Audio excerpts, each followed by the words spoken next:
when the money starts rolling in, it's like, whoa, like there was so much that showed up of like, what do I even do with this? Like, am I even worthy? My parents worked their whole lives, 30 plus years. My mom is a nurse and my dad in factories. When people ask like, you know, why are you accumulating properties? Why are you so obsessed with financial freedom? I was like, well, financial freedom is like the goal. Doesn't everybody want financial freedom? Because then I'll have more things, more stuff, more relation, everything will be better. To some extent, it's like, okay, more money does give you a lot more freedom, but then what do you do with that freedom?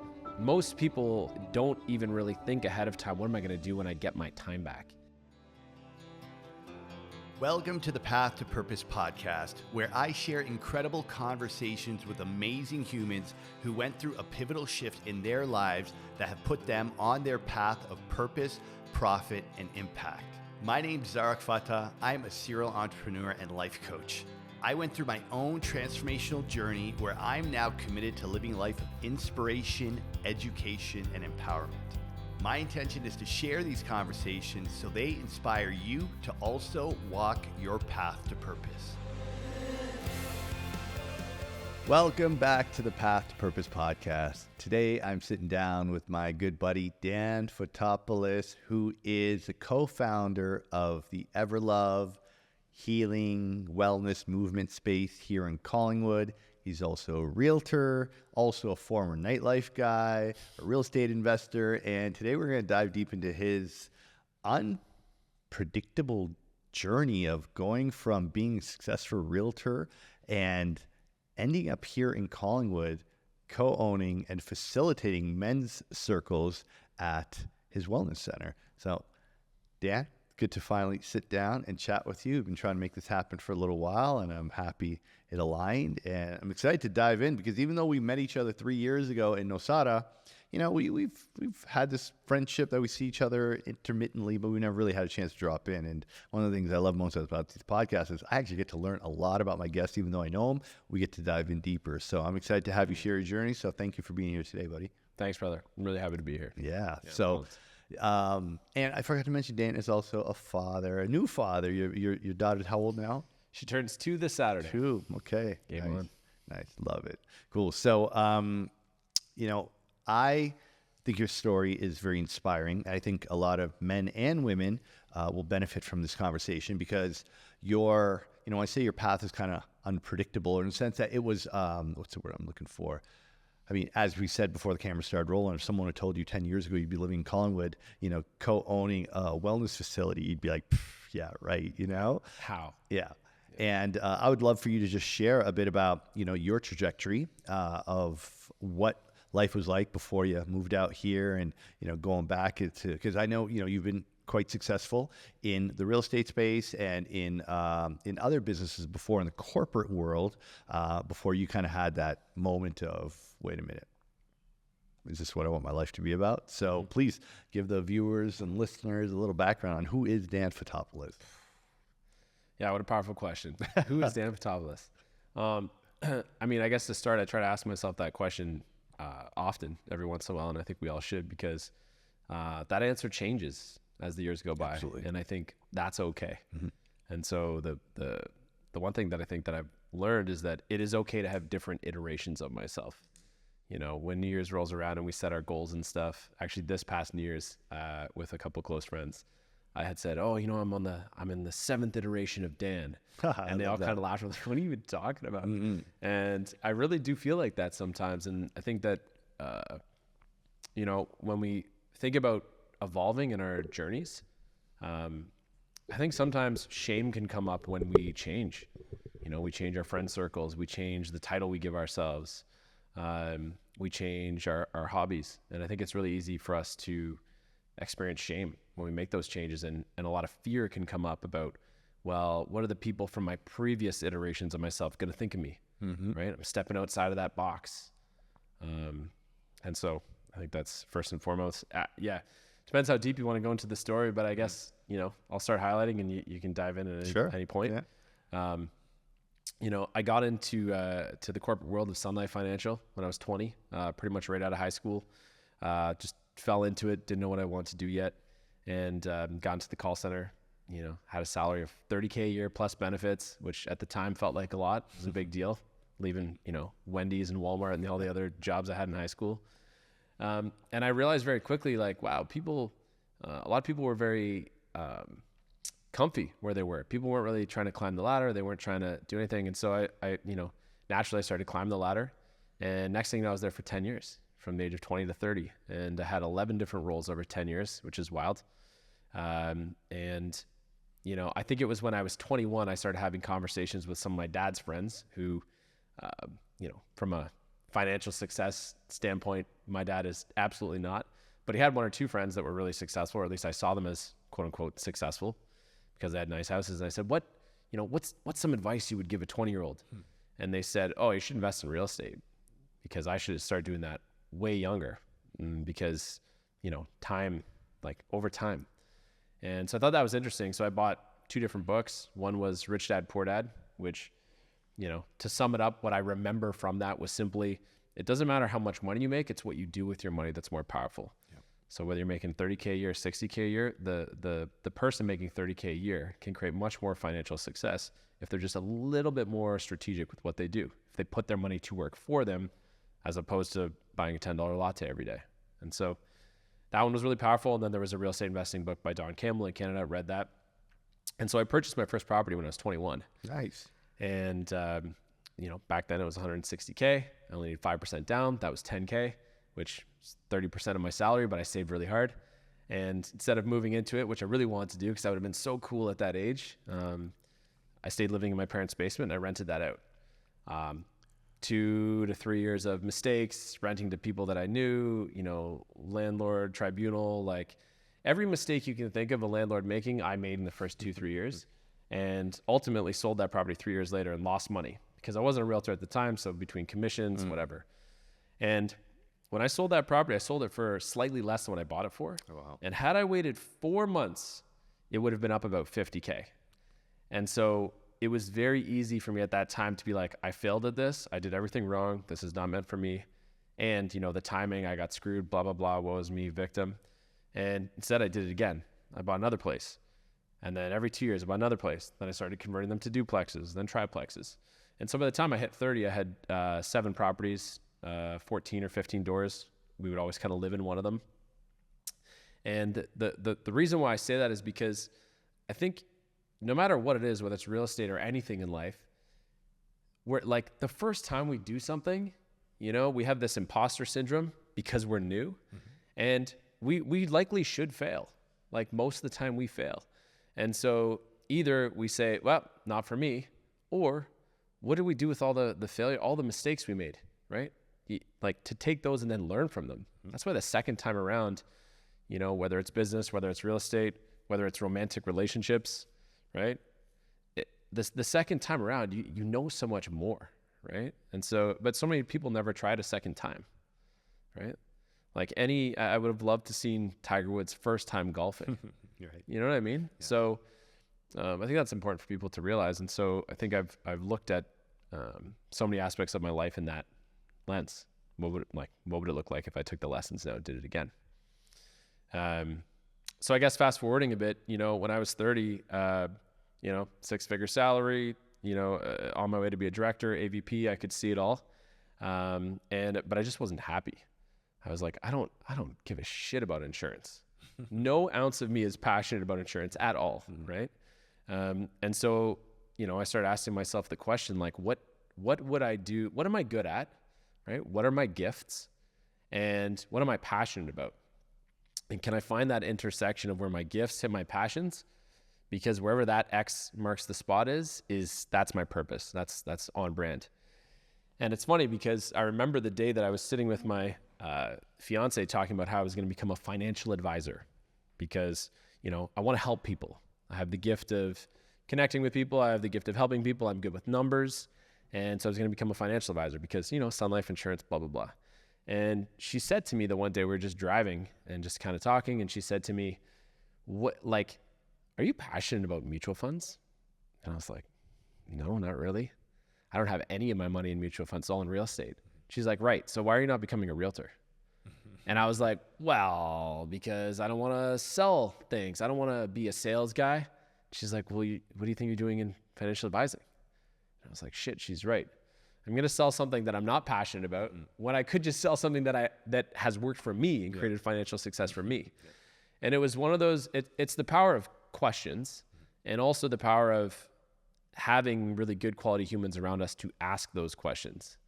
Because like, how did I miss asking myself that question? It seems so obvious now.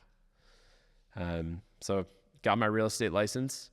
You know, naturally, I didn't have a normal real estate career start that most realtors have. You know, rookie of the year, first year, you know, within, I don't know, top 2 or 3 of the firm, the second year of 50 plus realtors. And that was, I mean, I think there's a couple things that bake into it, but I was doing real estate investing for 10 years before I got my license. So a lot of people already thought that I was a realtor because of social media and whatnot. But a lot of it is people, I mean, and you know this because you know a lot about the space, but people, there's 2 things. A, they have to know you're a realtor, right? When people think about doing something, and B, they have to trust you. Right. And so I was in Kitchener my whole life, reasonably good guy, you know, questionable judgment at times, but for the most part, people knew I was, you know, a good human. And so those 2 things made me really successful off the bat, right? Is that trust and also that knowing. So yeah, maybe I'll pause there and see if there's anything you want to specifically say. Yeah, no, I'm enjoying learning about your trajectory because I didn't know much about the Sun Life thing. I knew you were a realtor. I knew you'd done well at it, but I mean, you know, owning 7 homes by the age of 30, I mean, that's pretty freaking impressive. You know, so yeah, no, please continue on and just share more because, you know, as you said, like when you're on that trajectory and you're making money and things are just flowing, it's hard for us to kind of take a step back and ask those questions because we just see it from the bubble that we're in, right? So yeah, please share more about the real estate journey. Yeah, I mean, I think other things to highlight too is I remember before I left the corporate, you know, my parents and anybody around me was like, you have a 6-figure salary, you have benefits, you've already built 10 years into a pension, a really good like pension plan at Sun Life, like you're set. Like you're insane to go leave and just, you know, go into real estate, right? You know, it's like 70% of realtors fail, like it's high, right? And I remember sitting on a bench in Victoria Park in Kitchener, and I said to myself and my fiance, because she was considering making a move at the time, because I actually met her at Sun Life. So really? Maybe that's why I was supposed to be there. Oh, there you go. To meet her. But I said to myself, okay, if I can make $100K a year, you know, cozy at Sun Life, or I can make $50K a year doing something I'm passionate about, like real estate, which would I choose? And the answer was, I would rather make $50K a year doing something I'm passionate about. And so it was at that moment that I said, okay, fuck it. I'm going to do it. I'm going to leave. And I think that's a good thing for people to ask themselves. Whatever you're doing right now, if you could make 60 or 70% of that, but do something you're passionate about, which would you choose? Like that's a telling question to ask yourself. But the irony is if you actually leave and do the thing you're passionate about, you're not making less than what you're doing, right? You're gonna make more. Yeah, because you wake up every day with the emotions of joy and gratitude. You're bringing that energy to what it is you're doing. So yeah, of course. Yeah, like if I'm successful in the corporate world where I don't actually care, I'm like faking caring. I'm just like half caring and I'm doing well. Then imagine if I actually cared. I would do really well, right? And so, you know, I don't remember what it was the first year, 250, 300K. Second year's like 500K. Like I was making amounts of money that I hadn't even fathomed, right?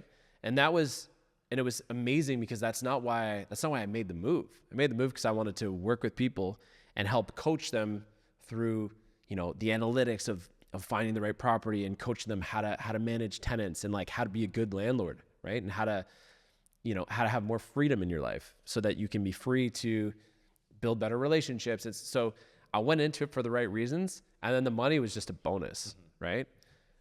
Now, that being said, when the money starts rolling in, it's like, whoa, like there was so much that showed up of like, what do I even do with this? Like, am I even worthy? Because my parents worked their whole lives, 30 plus years. My mom is a nurse and my dad in factories, and they have nothing to show for. Like they still rent today, paycheck to paycheck. And so there was a lot of stuff coming up for me of like, now I'm coming into all this wealth and abundance, and like, am I even worthy of this? Because I never imagined that I would have this kind of success.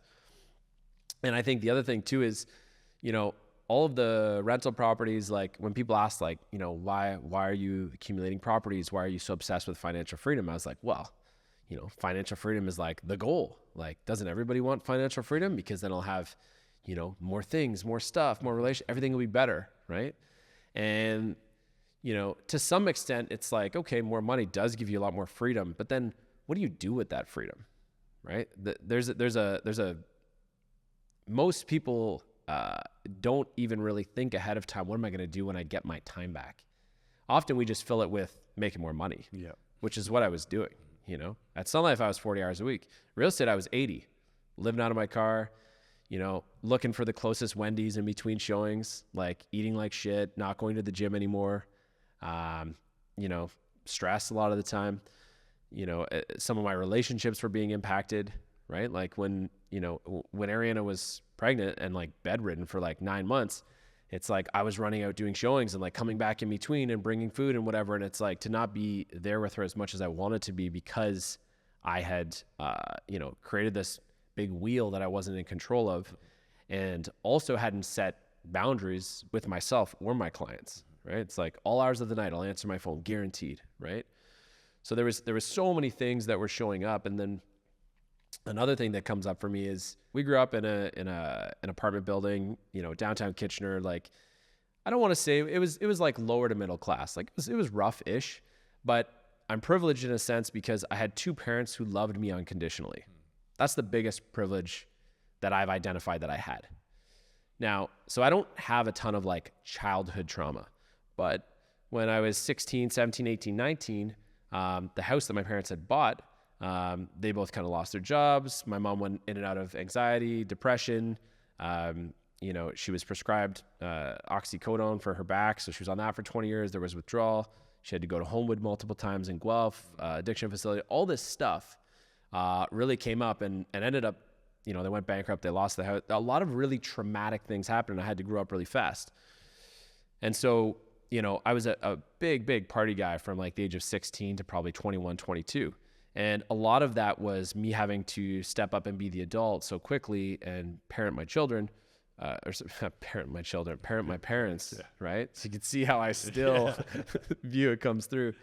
And then I would go party really hard to like have fun because that was being suppressed and having to be so serious at home, trying to save the family. Anyways, the reason why I tell that is because it wasn't until I was 30 that I realized, oh shit, the reason why I'm obsessed with buying houses, financial freedom, and all this stuff is because I have a fear that I'm going to end up like my parents, working their whole life.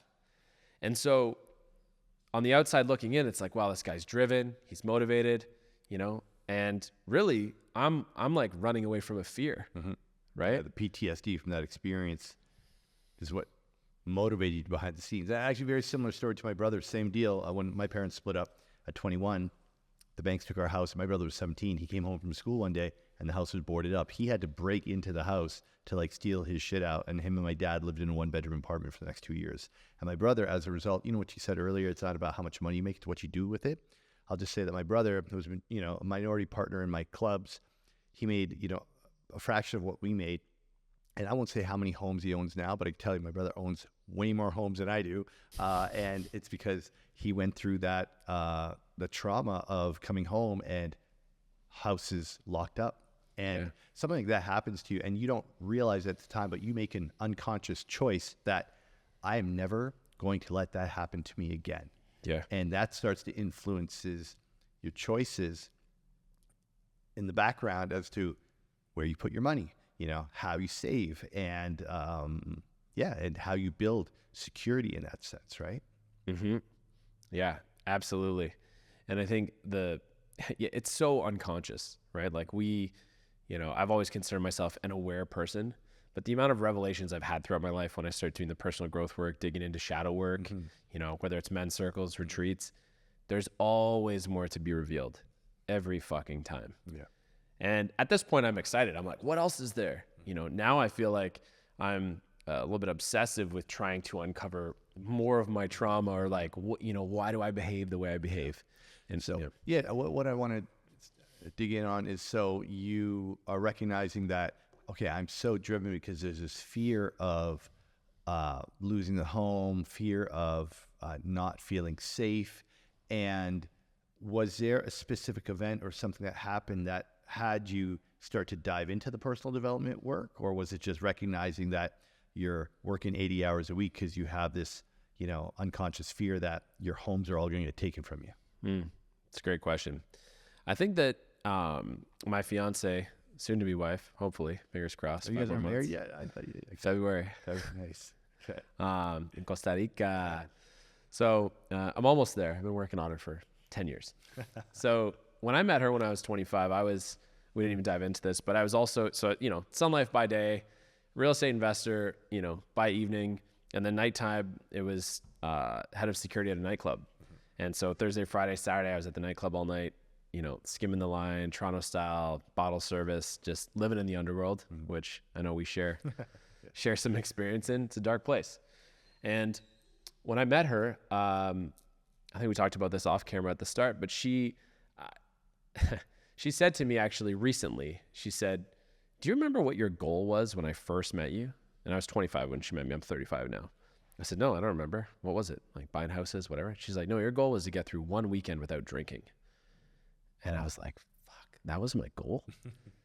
And I was failing? She's like, "Yeah, every weekend you were failing. This was your biggest thing." And, now it's like, it's not something I even think about. I don't really drink at all.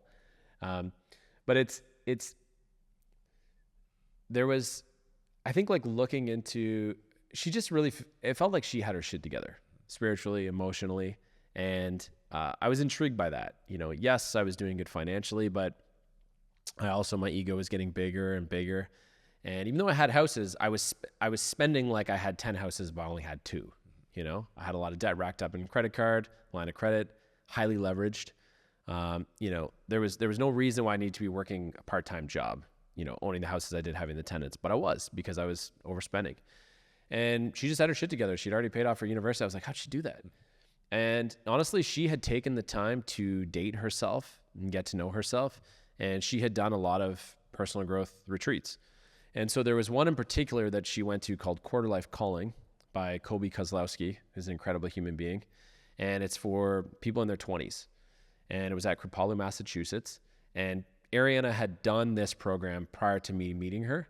And then she was also assisting this program. So every 6 months, she would go away, assist this program, come back. She'd be gone for a week. And I didn't really know where she was going. I knew it was like Kripalu, some ashram, whatever. But it was, I'd always ask her, like, what do you guys do there? What is that? And she would say, like, I can't tell you anything because someday you're going to go.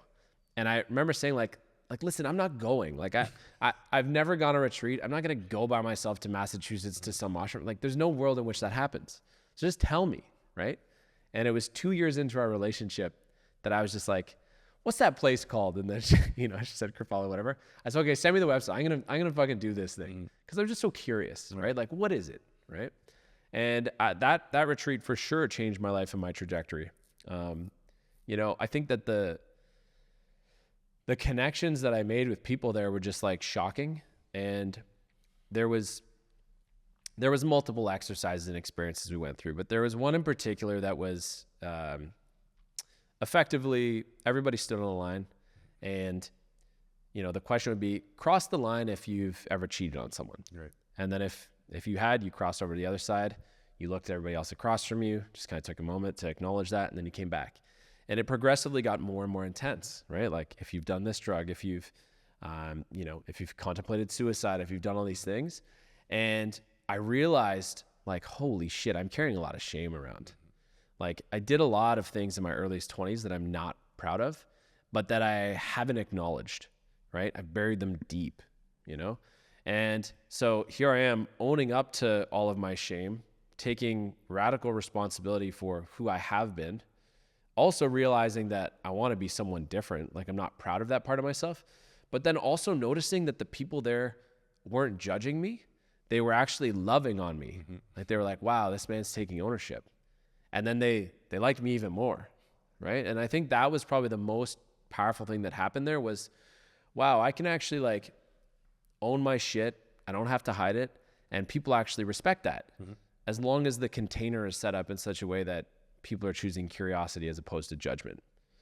And I think that was powerful, you know. And then I came home, and then I started taking more ownership. I started sharing like some of the things that I've done. And, you know, I think once I started doing that, then it's like I actually stopped falling into those vices as much too. I stopped doing drugs. I stopped smoking. I stopped drinking. You know, I quit the nightclub. Like I started surrounding myself with different people. And so I think that was powerful. And then it was, you know, what's next? What's next? What's next? Yeah, it's like once you take off the lid and you start peeling back the layers, you start to realize, wow, there's this whole other version of me inside here that I've been walking around unaware of for the last 30, 40 years. And once you get a taste and you start to discover who this other person is, you're like, I want to get to know him better, right?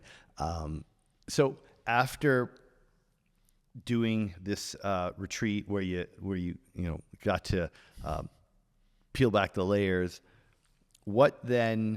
how did that impact what you were doing with real estate and what you saw for your future moving forward? Because when I met you in Costa Rica, you guys were down there for a few months. I think it was like during COVID, you guys had come down to just like take a break from being communist Canada during that time. And I remember you saying that you had some ideas as to, you know, a concept or something you wanted to work on. So yeah, can you share a little bit about how, you know, that came to fruition? When I was 29, 30-ish, after I had made the jump from corporate world to real estate, and, you know, that lit up and it was on fire. It was 2 or 3 years into real estate that we had the opportunity to invest in and be part owners in a gym that was yoga, boxing, and spin called Hustle and Flow in Waterloo with a couple friends of ours. And so Arian and I were 2/5 of that equation. And we did that for 2 years. And that really got me fired up as an entrepreneur. You know, I went to school for business at Laurier in my mid-20s. Sun Life paid for it. And so I was always really into business. But that was the first opportunity that came our way of like, ooh, like, you know, Ariana was just going to be involved from a yoga perspective, but me, you know, with my real estate mind, I always want to own everything. So I was like, do you need investors? And next thing you know, we were part owners of this fitness studio. And for 2 years, it was crushing it. We were killing it. You know, it was bringing me a lot of fulfillment, feeling into the community of it, you know, making the decisions, really trying to foster that environment of growth. And then COVID happened. COVID was the greatest gift, the greatest pause that I ever could ask for. And, you know, it's obviously now I can see it that way. During it, I was like, well, there's parts that were exciting, but so that stopped the fitness industry hardcore. Now for real estate, you know, we were still deemed essential. So, you know, I didn't go insane at home. I was still able to go out in showings, but people were buying houses sight unseen. You know, you could do a Zoom walkthrough of the house. Like, it was nuts. But it was a couple lockdowns in that we went away to Costa Rica, and it was supposed to be, I think it was a 1 week or 2 week trip. And it was I think it was the first time I was in Costa Rica, maybe the second, but it was supposed to be 1 or 2 weeks, and we ended up staying 3 months. And, you know, it was cold back here. It was lockdown. And the more time we spent there, the more and more we realized that we just weren't happy. I was like, okay, we got this fitness studio. We're doing all the things, you know, now I got this new title, right? Co-owner, my ego's growing.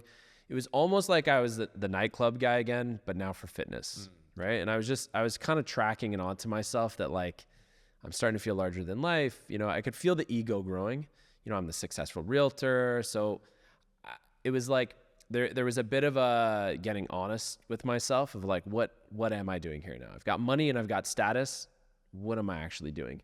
I think also we just realized that, you know, there was, you know, we had different philosophies with some of our business partners, right? Not good or bad, just different views. And so, you know, we started toying with the question of like, if we were to do it, myself and my fiance, if we were to do this again, and we were just to create a community from scratch, what would be the pillars that we would create from? What would it feel like when people showed up, right? What would we offer there? Would it be like, what would we do with the mind, the body, and the soul, right? You know, would it be in Kitchener? Would it be in Waterloo? Costa Rica was the first time in my life that I actually realized, hey man, there's some beautiful places to live in this world. Like, I grew up in Kitchener. I had never considered leaving. I was so tied to my rental properties. You know, once you've got a successful real estate practice, it's like, it's easy. I did no lead gen. My phone just rang, right? And I got to work with people I liked and I knew. So the thought of moving from there was really scary. But being in Costa Rica, being in the jungle, nature, mountains, water, people that are active, you know, people that are really like looking to connect and have true community. You know, when we met, it's like I'm at the gym one day and you just come over and you're like, hey man, what's your name? I'm like, whoa, I'm Dan, you know, like you just approached me. Yeah. And, you know, we chatted for a couple minutes. They're like, oh, you should come to this dinner, right? You invited me to one of your dinners. Right, yeah. You know, and we met so many people. We met Patrick there, who's now one of our osteopaths. Right. So it's like that community that we instantly found, we really started questioning, like, why is it that we are feeling more alive here, feeling more into nature, just feeling better? You know, that really made us question, like, you know, is Kitchener the place for us? Is this business the place for us? Is real estate for me? Right? I started asking, again, it comes back to asking, COVID was allowed for a lot of space, right? And obviously it brought a lot of things for a lot of people, but in my opinion, it was a magnifying glass, you know? It gave us more space than we as humans knew what to do with because we were in this fast-paced world. And so you either turn to your vices hard during that time because you don't want to face the truth, or you dig in deep. And we did. We started asking powerful questions to ourselves. And what we realized was, you know what? We actually don't want to be in Kitchener anymore. We want to move. We want a change of state, change of scenery. We want to be somewhere where people are active and want to slow down and don't want to just be in and out for the workout. You know, they want to like slow down. They want to connect. And people that are being honest with themselves, asking deep questions. And honestly, Aaron and I just wanted to create something together. You know, where like if we were going to create a community from scratch, and really lead from our place and these key pillars, like what would it look like?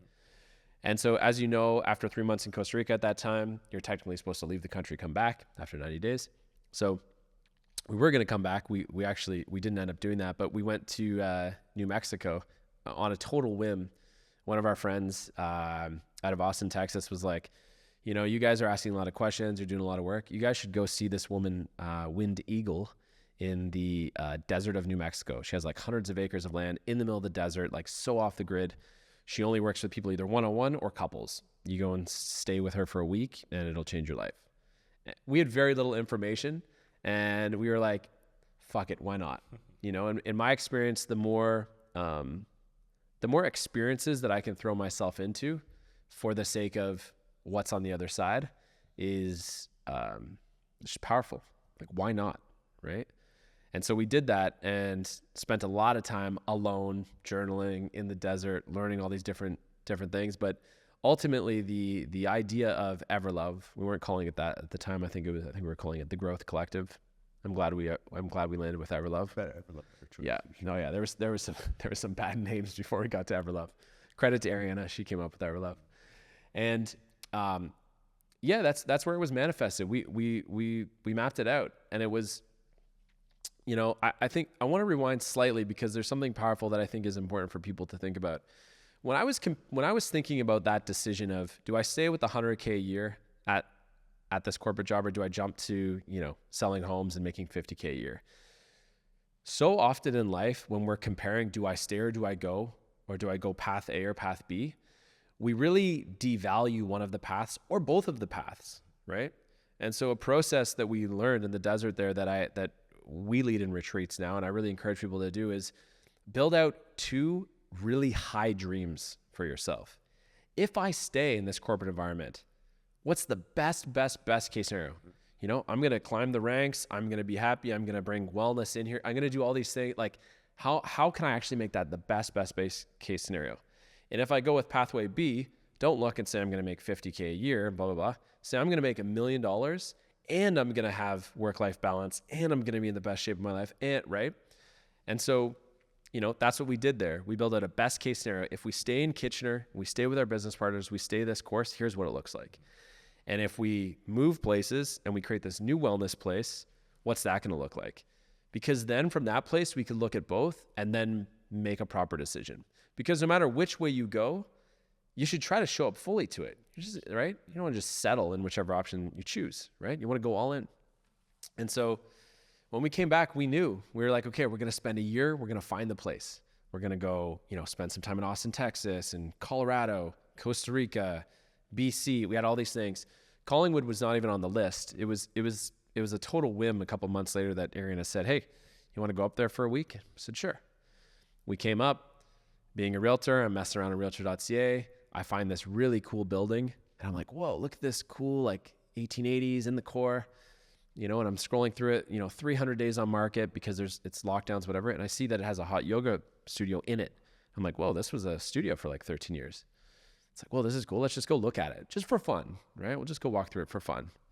Walk through it, fell in love, you know, next thing you know, we're asking the universe all these questions like, okay, if it's meant to be, show us stars, right? That's what we said. Show us stars. That night we're at home binge watching Survivor, as we did a lot during the pandemic. And, you know, they go to name their tribe and they name their tribe some crazy name in a different language, which translates to stars.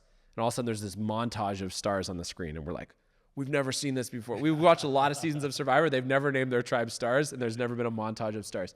So it was like little shit like that started happening. That was like, okay, we're on the right path. So, you know, can we get the building? I don't know. It's a commercial building. I've never done commercial financing. We own all these rental properties, but one thing led to another. We get approved for it. Next thing you know, we're selling off our rental properties, income producing assets that are keeping us safe. We're selling those off to buy a commercial building, which we've never done, in a town 2 hours away where we know nobody, not a single person we knew up here. And and all of our income in my real estate, we're going to jeopardize that by me relocating 2 hours away. So it was, it was a big leap of faith. It was a huge risk. But we had taken the time to get clear on what was our high dream, and that was it, right? And when I thought about that high dream, it just got me so much more excited than the life I was currently living. So, you know, buy the building, one thing leads to another. It was 2 weeks after, 1 week after we bought the building, I proposed to her up here in hiking up here, and it was beautiful. 2 weeks after we waived our condition on the building, we found out she was pregnant. And so Everlove was supposed to be our baby. That's the baby we were growing, not a real one. Our daughter Atlantis came into the world. She's incredible. She inspires me in so many ways. And, you know, she was perfect timing for me to dive more and more into the men's work because I all of a sudden became a father.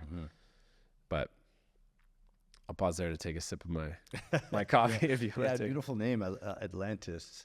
That's really pretty. I don't think I've ever heard of anybody named Atlantis. Very nice. So, you know, the men's work is really, first off, thank you for sharing all about your past and, you know, going into such detail. It is definitely a very inspiring story. And I love how you just really, both you, Ari, and Anna, were willing to forego security and safety to follow that high dream and to follow your heart and listen to your intuition.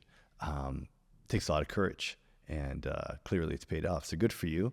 And, you know, one of the reasons why I want to sit down and have this conversation is because you as well facilitate men's groups and men's circles. And I feel this is something that is really misunderstood, because for men who aren't in the work, when you hear about a men's circle, you know, mind can go many places.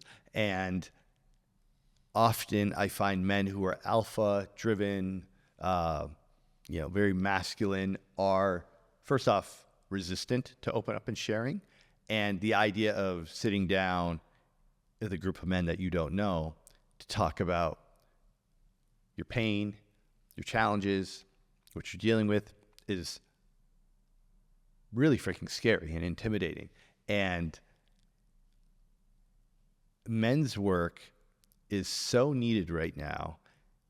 And what you're doing with your men's circles, with creating a safe space like Everlove, and even, you know, I know you do men's group like night out with the dinners and all that, kind of similar to what I do, but with a different flavor, is providing that outlet, providing a safe space for men to come together and open up and share. So, you know, I would love for you just to explain a little bit about, you know, for someone listening or watching who has no idea what a men's circle is, you know, what would someone expect to experience, and what is really the intention of like a men's circle? Great question. Yeah, I mean, even as you talk about some of those things, I'm like, fuck that, run the other way. Yeah. Like even me as someone, I'm just like, no way. But it's, you know, so many of us are lone wolves. Absolutely. Me too. Period. Right. Like you know, I still struggle with this. Yeah. I still feel like I'm alone on my journey. I'm a lone wolf. You know, I can be introverted. I have lots of friends or acquaintances, but I don't have a lot of like really close, intimate relationships. And that's like intentional over the years. Like I'm focused on my own thing. And so, yeah, I think, you know, there's so many different medicines, if you will, that men can experience in the men's circle. And I feel like from what I've seen now leading them for the last 2.5 years is you get whatever you need from it. And so, you know, sometimes men come to the circle, they're just like, you know what, I have no friends. Like I feel like I'm a black sheep. I'm unique. You know, I'm looking for friendship. Other guys come to the circle because they're like, you know what, I thought I had it all together and my life just blew up. I'm in the middle of a divorce. You know, I've realized I'm an alcoholic. I lost my job, whatever. Like I need help. Right. Other men don't even know why they come. They're just like, hey, this looks cool. Like, you know, a bunch of guys sitting in a circle. Like, I'm kind of uncomfortable with this. I don't know why. So I'm going to throw myself into the experiment for the sake of why not? Right. So everybody comes for different reasons and they get what they need. But I think like, actually I said this in a guided visualization the other day, and it was kind of a cool analogy, but it's like every single one of us men are out in this, the world is a jungle, right? There's like 8 billion people doing their own thing. It's a jungle, right? And everybody's out there with their with their machete, just bushwhacking their way through life, figuring shit out. And it's like, you know, we're on alert all the time, right? Like who's coming to take my stuff? Who's going to attack me? You know, even on social, right? Like who's going to say something about me? Like we're on alert constantly, right? And that's our hardware. It makes sense. Yeah. But if you had a safe place where you could go to once a week and you're cutting through the jungle and all of a sudden you arrive at this nice campfire and 7 or 8 other men emerge at the same time with their machetes. We walk up, we all put the machetes down in the sand beside us. We sit in a circle. We all exhale. We let our guards down and we're like, oh, how's the jungle doing for you, man? And it's like, fuck, it's hard out there. What about you? You know what? I've had some ups, I've had some downs, but like there's something really intimate about powwowing for a second and taking a break from the jungle. And the most powerful thing that I think happens is we realize that we're not special. It's like, I still think I'm so unique, and I'm fucking not, man. And you think you're the only one struggling with the problems that you're going through. We all think we're unique, and we're just not. And when you sit in a circle and you ask a question like, how are you truly doing? And everybody takes 3 minutes to answer, it's just like on repeat. Yeah. Right? And whether the question is, what are you struggling with? What are you celebrating about yourself? You know, how are you truly feeling? Right? What goals do you have? It's like a yak back going around, you know, everybody's just saying the same thing over and over again. And it's like, whoa, like I'm not alone. And that in itself is so potent because it allows us to go back out into the jungle, knowing that we're not alone. Right? And then we start seeing people differently. You know, you're walking down the street or you're in the grocery store, and every man you walk past that otherwise you would just, in your brain, there's this unconscious saying like, I have nothing in common with that person. I don't look like him. I don't know him. I can't trust him, whatever. It's like all of a sudden you start seeing people and you're like, whoa, behind those eyes is a story, and it's a story that I can relate to. Yeah. Just like me. And that creates a different feeling in your life. It creates the connectedness, which is, you know, and if we go back to any tribe on any continent, they sat in circle, right? You know, the men would band together. They'd go out. They'd hunt together. They weren't hunting alone, right? They'd hunt together. They wouldn't go out as an army and try to fight off an invading clan alone. They go together, right? And then they'd come back and they'd provide, right? And so many men, I think, in today's world, now with the government, with all these safety net stuff, like, you know, in some ways it's like, what's our purpose? Like I think about, you know, why I used to do so many drugs, or why I would drink, why I would party, why I would play video games, right? Pornography. Like what am I have no purpose, right? It doesn't seem like the world needs me anymore, right? I don't need to provide food for anybody. I don't need to fight off any invading clans, right? Like what am I here for? And the truth couldn't be further from that. It's like the world does need me. The world needs strong men protecting their community and their loved ones, but not not with spear and shield, you know, like I have Greek descent. I'm really big on Spartan archetype, and I love the idea of the spear and shield, but it's like, what if my spear and shield was actually just my heart and my ability to listen and connect, right? And so, you know, how do we fight a war with our words and our minds and our hearts and our souls? And like that's what I try to bring into the men's circles. To hear, you know, how it is that you share this work, and it's, as you said, it can be intimidating for men who have never been in such an environment, because they didn't even have that with their fathers. You know, even one-on-one with their dads or their brothers, they've never been able to open up and share. And, you know, it's one of those things that you only need to experience it once to feel the magic of having the space and permission to share. And, you know, it's something that thankfully is gaining popularity. You know, like more men are now being open to it. And thankfully, you know, it's something that more, I would say, even corporations are starting to realize, like, there's a real men's mental health problem, and there are different initiatives that are supporting that. Now, for men who are interested in being a part of a men's group circle, or even, you know, connecting with Brotherhood, what suggestions would you have for someone who wanted to begin doing this work, wanted to support, but just wouldn't even know where to start? Mm-hmm. Yeah, I mean, I think you're bang on. I think it's hard to know if it's just like my sphere, but right? Because now I'm in it, but it does feel like a movement. You know, I think the just men's circle near me, it's got to bring up some searches on Google now, I would think. Is that a website? Right? Oh, no, you mean no, like Google search? It could be. We can start that business after today, as long as we do it before. Menscircle.com. But yeah, men's circle. Yeah, I mean, there's so many, you know, there's so many online groups you can join, like tons. I really wanted the in-person up here. Like this is a town of like 40,000 people, and we have 5 circles weekly. So 50 men sitting in circle in person every single week. And like the circles are at Monday 10 a.m., Monday 11:30, Tuesday at 10 a.m. Like they're at times when you would not expect men would be able to gather, and yet they're prioritizing it, because, you know, like some of the, I mean, you talk about men's mental health. 2,200 people every single day die of suicide. 2,200. 75% of that's men. Wow. Is that in Canada or globally? Globally. Wow. In Canada, I think it's 8 men every day. Holy crap. Which is, when someone told me that stat, I was just like, that can't be right. 8 men a day, and 2,200 a day globally, right? So the 2,200 is men and women. But my point is that 75% men. Like, why is that, right? So, you know, there's obviously a million factors, but, you know, why do men dominate in dying of suicide, domestic abuse, prison, alcoholism, drugs? Every single category across the board is dominated by men, with the exception of breast cancer. I think that's the only one the women have us beat on. Mm-hmm. And so it's like, I started asking the question a couple years, like, why is that? And my main theory is that we don't talk. Absolutely. Yeah. You know, like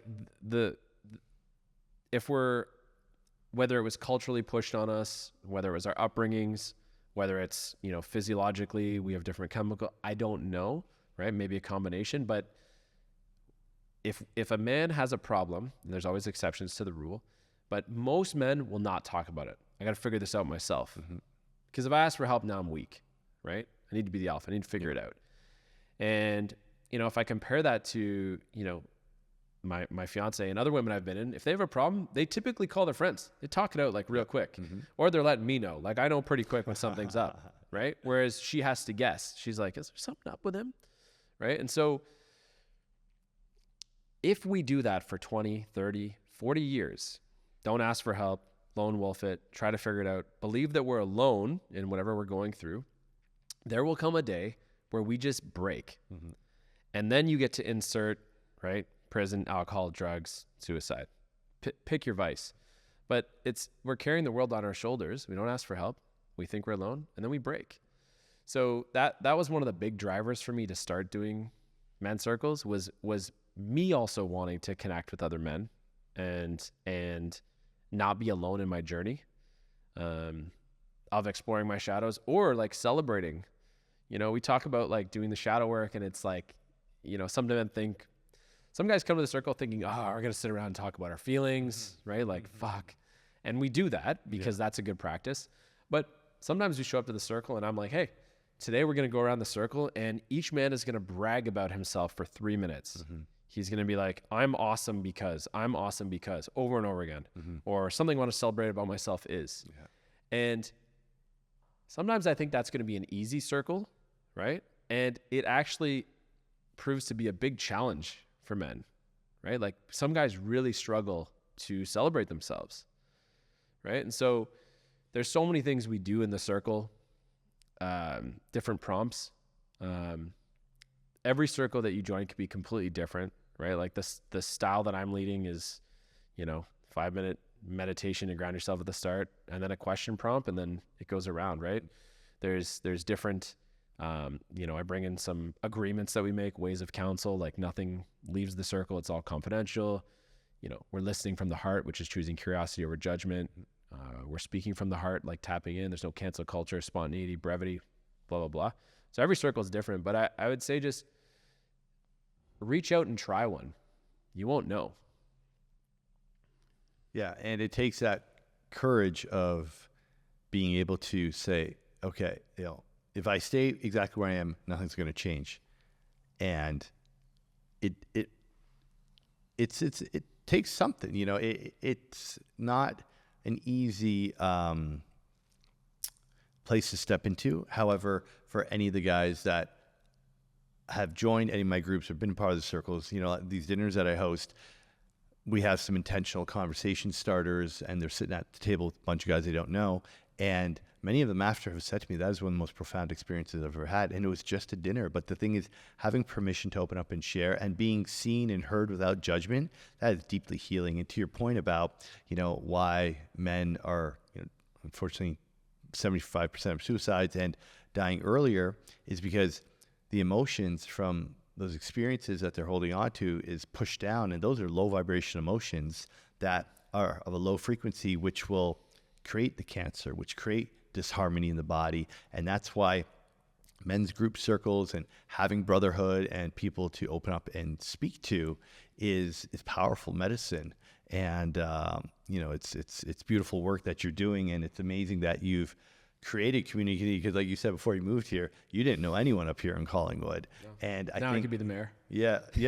and I think a lot of people, especially men, that's what they're craving. They're craving brotherhood. You know I am as well. You know, I hosted a small group up here this weekend, and like that was one of the most fun weekends I've had in the last couple of years, because it was just like guys getting to hang out, be guys, barbecuing, talking about life, having fun. You know, men's work doesn't have to be heavy. It doesn't have to be depressing. It can be jokes. It could be outdoor hiking. It could be, you know, like fun things that light you up. And I think that's one thing that people who aren't in the space don't know, is that the inner work doesn't have to be dark and heavy all the time.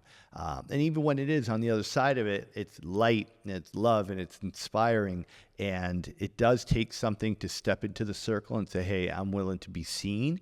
But it is the most powerful and liberating thing that you can do for yourself. And what does it say? And the Joseph Campbell quote, I always mess it up, like the treasure you seek is in the cave you fear to enter, right? And that's very much like the men's circles or men's groups in general. Like what you're looking for, that connection, that healing, that freedom is in the circle, but are you willing to step in? Mm-hmm. Yeah. It's so true. It doesn't, I mean, a lot of, you know, I have the benefit of, you know, having a wellness studio. We have a website, whatever. I get men reaching out all the time, curious about the men's circles. Mm-hmm. And usually their questions like, hey, like, what is this all about? Like, is this, you know, I'm pretty skeptical. Like, I'm in the trades, you know, I don't really do yoga. Like, I'm not a big meditator. Like, I always get, you know, they come in with this stereotype that we talked about this before we started, is like, it's going to be kumbaya. We're going to hold hands. And guys are like, fuck that. Like, I'm not into that. Right. Yeah. And I always say, like, trust me, there's lots of guys in the trades in the circle, right? Like, it's any man can step into the circle. Yeah. Right. It's you know, and I think that's why ours has been so successful and grown so quick, is that I don't I don't necessarily portray maybe the stereotype that people would think for someone leading circles, right? You know, they see some of the real estate stuff and they see the business owner and whatever. And so they see things that maybe to them are more relatable. Yeah. You know, and then obviously the irony is as we dig deeper in the circle, we are all relatable and forget about those titles. What I actually love is we'll be 12 weeks or even like a year into a circle and someone will say, I don't actually know what any of you guys do for a living. Yeah. Right. And it's like so amazing when that happens. Yeah. And it's a liberating thing to not be labeled right away. Yeah, to be right? anonymous and be free of that judgment. Yeah. Right. Because it doesn't, you know, being in a circle with the intention of like, we're going to, everybody here is for growth. Like ultimately you tend to not step into a circle unless you're trying to grow. So some guys might want to just be a better human, you know, better father, better husband, better brother, better son, right? As long as there is an element of I'm trying to grow, that's the common bond between everybody in the circle. Yeah. And like you said, it doesn't have to be dark. Like sometimes it's fucking hilarious in the circles, right? Sometimes sometimes I try to have a more serious circle. It just doesn't happen. And that's great, right? Like that laughter is good too, because sometimes that's the medicine we need. Absolutely. Yeah. And like those men haven't laughed in months. Right. Yeah. Like, you know, some of us, myself included, right? Like, so, you know, some days Ariana comes up to me and says, "Can you stop being so serious?" And, you know, I realized like, yeah, my face is feeling really serious right now. It's been like this for a week. Like, you're right. Like, let's do something fun. Right. And it's starting to play with those different versions of yourself that we're missing out on. Right. Because this world can grip you. Right. All the responsibilities we have. Yeah. Absolutely. And that's the thing, men are under a lot of pressure and we got to stay strong. We can't talk about it. We can't complain. Can't be a pussy. Right. Yeah. Don't cry. And well, you know, one thing I want to mention, because I think it's important for men to know if they are considering joining a men's circle, it is not mandatory that you actually speak. Yeah. You can go to a men's circle, sit there quiet and just listen. And even in just listening, you'll have a profound experience because you'll realize, as you said earlier, you're not special. Your problems are not unique to yourself. And in every single person sharing, you'll hear something that resonates within you. And it's funny, but often the ones who are scared to share end up being the ones who don't don't stop talking. You know, they're so excited to finally let it all out. You know, it's beautiful work. It's deeply rewarding, as you know. And, you know, I'm grateful that, you know, you have created a place like this in Collingwood. And, you know, I'm excited for some of the other stuff that you got going on as you continue to dive deeper in your own journey and spread this magic. You know, it's been beautiful to witness your evolution, you know, from hanging out in Usara to being here in Collingwood to becoming a dad, and now, you know, with Everlove. And, you know, I hope more places like Everlove open because it's what we need right now, you know, and it's beautiful to see that Toronto or Collingwood or wherever, you know, Austin and many other cities are embracing these types of spaces because these are the healing type facilities that we need for people to feel safe to open up and just go within. Yeah. It's so true. It's so true. The pillars that we founded it on were village, you know, or community, love right? that. Like what, if this were a village, what would it look like? How would we make decisions? Right. And the other one was inspire. Like, how do we constantly inspire ourselves and inspire others? Yeah. Because ultimately there's 8 billion people on the planet. Everybody has gifts unique to them. And the world is like, whatever this experience is, this 3D experience we're having, it's a giant canvas, right? And every single one of us has gifts to offer it, you know, paintbrushes, and we all get to create this canvas together.